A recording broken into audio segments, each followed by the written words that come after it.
मना किया था ना मैंने तुम्हें, कि किसी से मिन्नत करने की जरूरत नहीं है।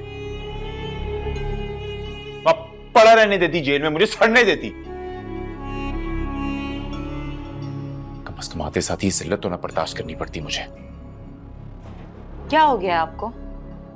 फातिमा तो जलती है मुझसे, इसलिए फजूल बातें कर रही थी। अरे हैसियत ही क्या है उसकी इस घर में? सारा पैसा मेरे भाइयों का, जितना चाहे मर्जी मुझे दें। जो कि मुझ पे लगा है,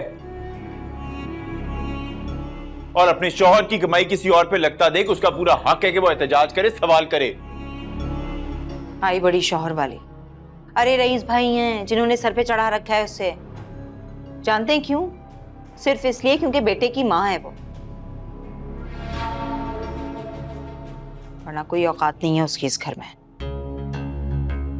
उसकी औकात क्या इस घर में सुरैया तो मुझे नहीं पता, लेकिन मेरी इस घर में कोई औकात नहीं, इस बात का मुझे आज अच्छे से अंदाजा हो गया। क्यों सोच रहे हैं आप ऐसी बात? रईस भाई कितनी अहमियत देते हैं आपको, और अम्मी बेटे से कम नहीं समझती हैं आपको। तुम समझ क्यों नहीं रही हो सुरैया?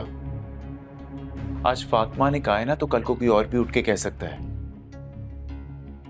नोमान क्यों इस बात को इतनी अहमियत दे रहे हैं? इतनी छोटी सी तो बात है। देखो मैं तुम अभी भाई, आप वहां से उठकर चले आए, कुछ खाया भी नहीं।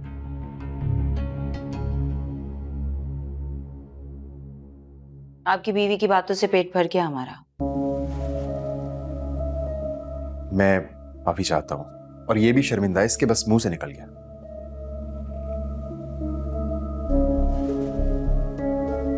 इसकी अकड़ देखकर तो नहीं लगता कि शर्मिंदा है ये। नहीं, ये शर्मिंदा है, मैं कह रहा हूं। फातिमा सॉरी बोलो।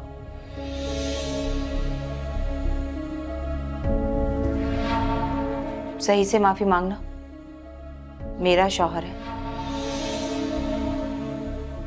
फातिमा अरे नहीं नहीं, इसकी कोई जरूरत नहीं है।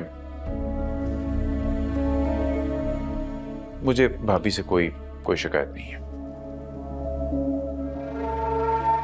नहीं नहीं, सुन लिया आपने? मुद्दई सुस्त, गवाह चुस्त। फातिमा फातिमा